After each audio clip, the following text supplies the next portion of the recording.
Halo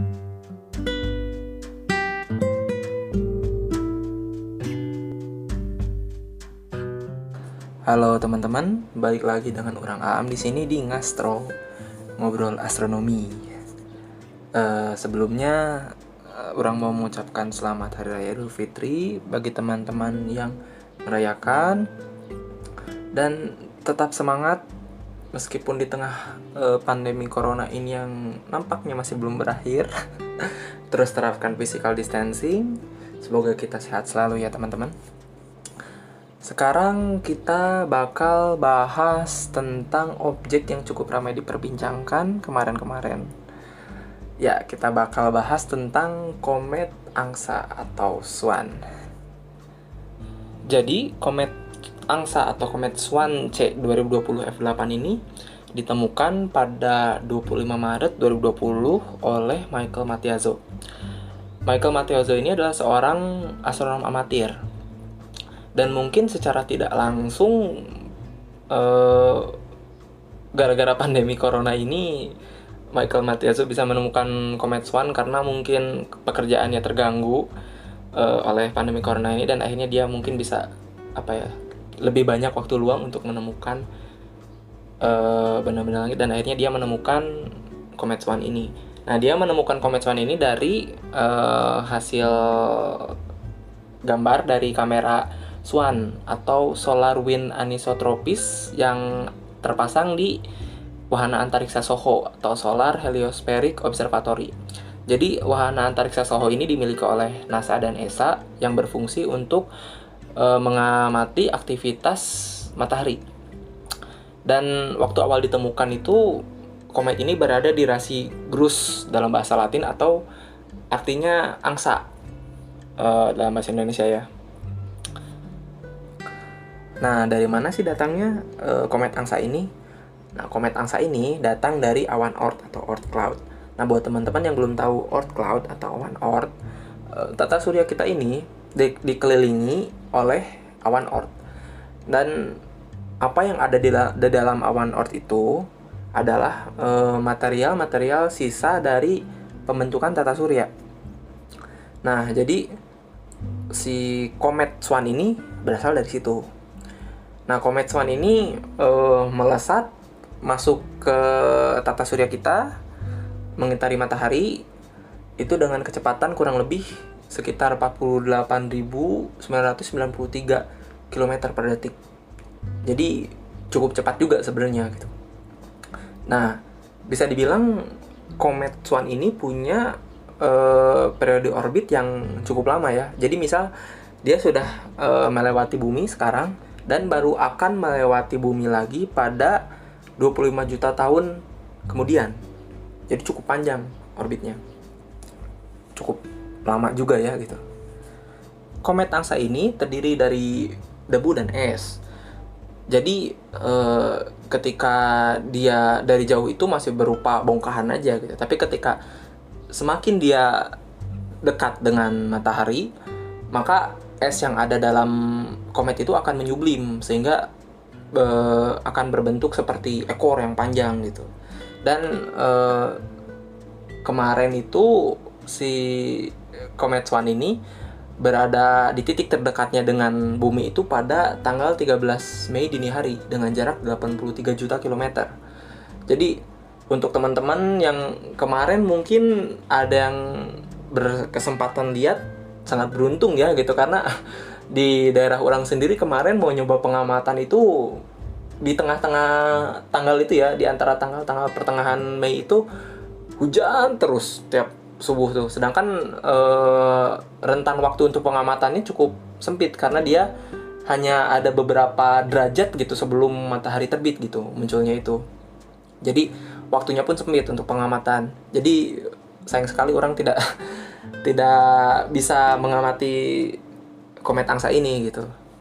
Nah, ketika dia berada di titik terdekatnya itu, dia ada di rasi Pisces dekat dengan bintang Alpert dengan magnitudo sekitar 3 kalau nggak salah, 3 atau 4 gitu. Dan untuk benda langit supaya bisa diamati dengan mata telanjang tanpa alat bantu apapun itu maksimalnya itu sekitar 5 kalau nggak salah. Kalau misalnya di atas 5 itu sulit untuk diamati, harus pakai alat bantu. Entah itu teleskop, entah itu binokular. Nah, jadi pas kemarin itu ketika si komet ini berada di titik terdekatnya dengan bumi, itu tuh bisa diamati dengan mata telanjang sebenarnya. Meskipun kalau diamati dengan mata telanjang itu hanya kelihatan kayak titik hijau aja sebenarnya. Kalau pengen ngelihat buntutnya mah tetap harus pakai alat bantu gitu kan. Harus pakai teleskop. Nah, sedangkan untuk titik terdekatnya dengan matahari itu atau perihelionnya dia dengan matahari itu terjadi pada hari ini ketika podcast ini dirilis tanggal 27 Mei pada pukul 19.50 dengan jarak sekitar 64,4 juta kilometer dan magnitudonya itu sekitar 3,7 dan dia ada di rasi Perseus dan Auriga. Cuman sayangnya tidak bisa diamati karena dia ada di bawah horizon gitu saat itu untuk di Indonesia sendiri gitu ya. Sebelum komet Swan ditemuin ini sebenarnya ada komet Atlas yang digadang-gadang sebagai komet yang bisa diamatin pada awal tahun 2020. Cuman sayangnya komet Atlas ini ketika semakin mendekati matahari itu nukleusnya hancur, berkeping-keping, intinya hancur. Jadi komet itu sebenarnya ketika melintasi matahari masuk ke tata surya itu, ada yang emang dia bisa survive, ada yang emang dia bakal hancur berkeping-keping gitu karena menyublim itu kan. Gitu. Dan kayak contohnya salah satu komet yang digadang-gadang tuh dulu tuh tahun 2020 ada bukan 2020. Tahun ini 2020 mah. Tahun 2012 maksudnya. Ada komet Aison dan bernasib sama juga, dia hancur berkeping-keping gitu. Nah, diperkirakan sih komet Swan ini nggak akan hancur gitu. Cuman tetap bakal susah buat diamatin sih ke depannya karena kalau orang lihat sih dari aplikasi peta bintang dari Stellarium itu di beberapa bulan ke depan itu dia penampakannya itu ada di bawah horizon gitu. Jadi bakal susah buat diamatin dan mungkin untuk di posisi kita sekarang itu di Indonesia di belahan langit selatan itu ya emang optimalnya buat diamatin itu sampai pertengahan Mei kali ya, pertengahan ke akhir gitu, Mei tanggal 18 apa tanggal berapa gitu. Ya koreksi orang ya kalau salah gitu. Cuman setahu orang kayak gitu. Jadi emang amat sangat disayangkan gitu. Kemarin tidak sempat mengabadikan komet Swan ini gitu. Nah, sebenarnya setelah komet Swan ini ada komet berikutnya yang bakal bisa diamatin yaitu komet Neowise C 2020 F3 yang saat ini magnitudonya itu ada di angka 11 kalau nggak salah.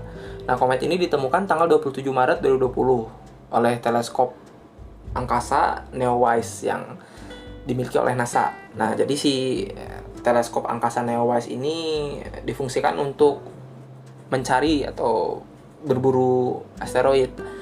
Nah, diperkirakan si komet Neowise ini dia bakal berada di titik terdekatnya dengan matahari itu pada sekitar bulan Juli dan bakal terlihat di belahan langit selatan di bulan Juni kalau nggak salah. Nah, itu dia sedikit pembahasan tentang komet angsa atau Swan C 2020 F8.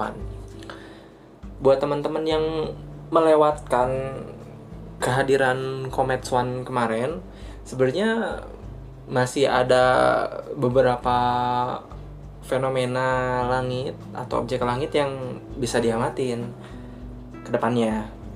Ditambahkan sekarang sudah mulai memasuki musim kemarau ya. Nah, beberapa objek diantaranya yang paling menarik sih menurut orang Milky Way sih yang pasti. Musim Milky Way udah mulai, intinya udah mulai bisa kelihatan. Dan buat teman-teman yang mau lihat inti dari Milky Way itu bisa mulai pengamatan di atas kisaran jam 10-11 kali ya. Ya idealnya mah tengah malam lah untuk pengamatan Milky Way. Selain itu juga di bulan Juni itu bakal ada gerhana bulan tanggal 6 Juni nanti. Dimulai dari tengah malam dan puncaknya itu sekitar pukul 2:30 waktu Indonesia Barat. Dan berakhir pada sekitar pukul 4 kalau nggak salah. Setelah itu juga ada gerhana matahari cincin yang bisa diamatin mulai dari Afrika sampai ke Asia Timur. Cuman sayangnya beberapa daerah di Indonesia tidak akan bisa mengamati gerhana ini. Nah, selain itu juga sebenarnya ada beberapa hujan meteor. Baru-baru ini ada sih hujan meteor yang minor itu, apa ya namanya, Eta Aquarid kalau nggak salah. Itu tuh dari mulainya itu kalau nggak salah dari akhir April kah, sampai puncaknya itu sekitar pertengahan Mei atau awal Mei gitu, dan berakhir pada akhir Mei. Kemarin juga orang waktu kapan ya, beberapa hari yang lalu sempat pengamatan, nggak sengaja lihat meteor, mungkin Eta Aquarid juga kali ya, karena emang lagi musimnya gitu. Begitu, karena gimana ya, di tengah masa karantina ini yang sudah beberapa bulan ya ngapain lagi kegiatan gitu kan, selain ya kalau malam pengamatan gitu kalau cerah. Oke, segitu dulu aja kali ya untuk episode Ngastro kali ini. Maaf bila ada salah kata atau mungkin beberapa dari informasi penyampaian mungkin ada yang rada miss atau gimana gitu, mungkin bisa langsung kontak orang di Twitter atau di Instagram di @aminuddin. Sampai jumpa di episode Ngastro berikutnya, dan semoga kita semua selalu diberi kesehatan ya di tengah pandemi corona ini. Sekali lagi terus lakukan physical distancing teman-teman. Semoga wabah corona ini cepat berlalu supaya kita bisa beraktivitas normal kembali. Oh iya, sebelumnya untuk episode perilisan Ngastro ini sebenarnya orang mau bikin ada jadwalnya gitu ya. Mungkin setiap 2 minggu sekali atau sebulan sekali. Tapi mungkin kayaknya kalau untuk episode sekarang rada molor ya. Karena satu dan lain hal gitu. Jadi mungkin mohon maaf teman-teman kalau misalnya mungkin nggak strict banget jadwalnya bakal rilis setiap 2 minggu kah atau setiap sebulan gitu. Tapi ya bakal orang coba lah ya ke depannya gitu. Terima kasih sekali lagi teman-teman yang sudah mendengarkan Ngastro, ngobrol astronomi. Sampai jumpa.